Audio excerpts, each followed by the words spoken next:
I can still come with you. No, wouldn't be right.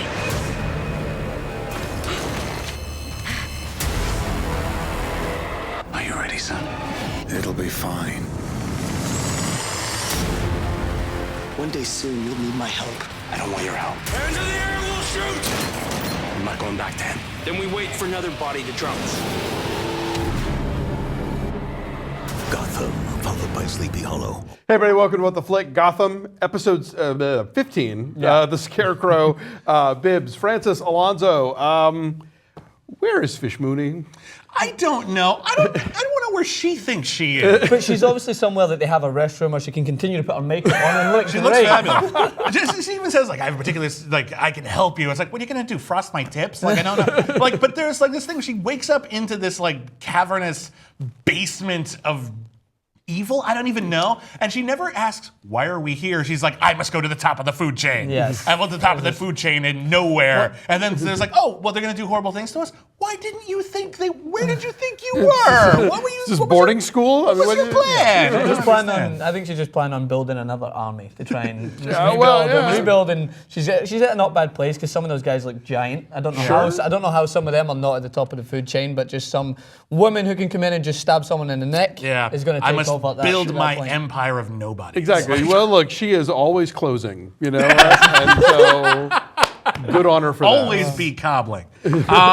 Yeah, but that's even just the tiniest bit of this episode. This is actually a pretty cool episode. I liked it. Yeah, I loved everything with the Penguin. I usually do love everything with the Penguin. I like him getting his own bar. I like that it's not doing very well. I like, but what I really loved is the awkward and then from across the room their eyes met scene with Edward Nigma. Where they were just sort of like dancing around each other, like Gilda Radner and Steve Martin in that Saturday Night Live sketch. And you're just like, are they gonna kiss? Like, what are they gonna do? And they just sort of look at it. It's like they sense. I don't even know why they think each other is significant. I guess Nigma knows who the Penguin is, but there's just a sort of like, What do you guys think about Gordon's love interest?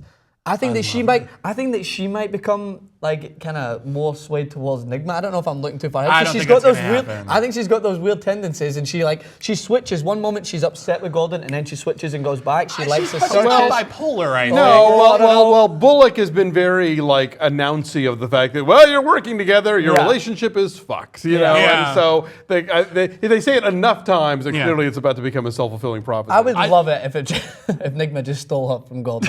That would be awesome. I'm not denying that would be awesome. I don't think it's where they're going with it. First, I just want to say that Ben McKenzie did a great job with the comedy this time. Just that whole, oh God, I'm dating someone at work. Don't kiss me at work. We kissed in front of everyone. That was different. You weren't on the payroll yet? All that was very, very cute. I think she's being largely very reasonable. I love that whole date bit they had. Where it's like, oh, what part of my apartment are you interested in? The kitchen, it's too small. Living room, very dark. Bedroom, you'll love it. She's very flirty. She's nice. She's healthy. She's well put together. She's doomed. She's not Barbara. Leslie Tompkins. She doesn't die in the She's not Barbara. That's the main point. That's a very good thing. The only thing with Benjamin McKenzie, when I was a big fan of the LC, he done the exact same thing. In his acting, when there's a scene after there's no more dialogue, he'll do a noise or a grunt, which means that something's up, so he'll go... And they're like, no, wait, he keeps doing it. There's a moment where like he gets caught in between Harvey and obviously his love interest, and he'll just go, darn it, and he'll walk away. I think it's very comedic, and I don't like it. It's very comedic. I think it's also very soap opera. You always got to do something to help get us into the commercial. Yeah. It's like there'll be a big dramatic moment, but then there's got to be a pause, and then the commercial. On Friends, they called it the butt sniff. On Friends at Joey Tribbiani, I got it. But like also just like, man, and then you cut to the... I just watched that episode of Friends, actually. No, there you go. No, it's back. But no, all that stuff was very, very funny. I love watching Penguin squirm. But the big thing obviously here is... Bruce Wayne. Yes. I'm sorry. Master B. Oh, so Master B. That is his name from now on. Thank you, Alfred. He's Master B. We can't wait for his new record to drop. Who else thought that when Master B fell down the hill, he was going to land in a Batcave?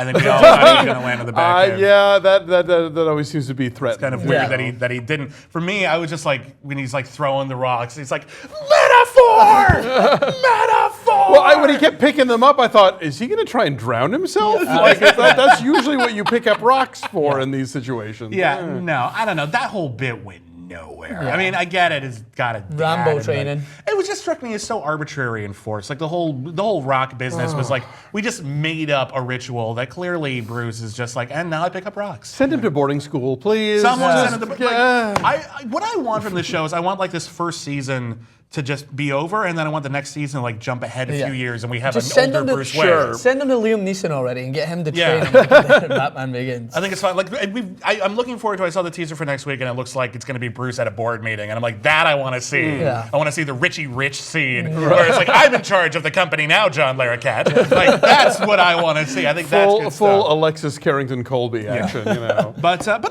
all the Scarecrow stuff was pretty fun. I think they found a good way to start dealing with villains on the show in a way that it's a bit broad, but it's also feels kind of like a cop show. And I thought it was pretty reasonable. The procedural stuff was good. The sort of tracking them down, and although that no one bothered to think, oh, gee, did they used to live somewhere? Perhaps we should look there. But you know, has anything ever happened to these people before in their past? Maybe we should look into the mysterious death of his wife. But I watched it late night, and I was actually a little bit scared by the Scarecrow thing. Like I didn't think I would be. I thought it was really creepy. So that's obviously the traumatic instance it's going to make.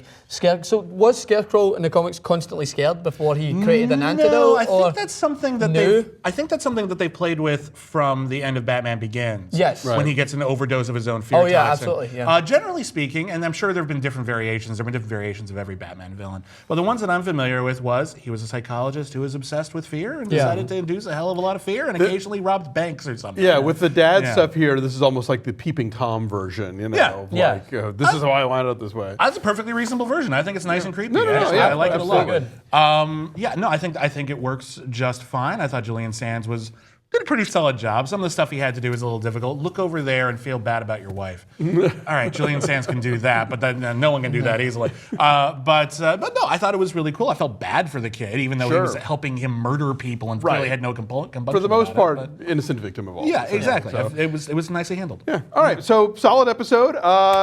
Things are getting weird around here, and that we're moving studios for a bit and then coming back. But ideally, we'll be back next Thursday. But if not, be patient. We will be back with the next Gotham. Thanks for watching.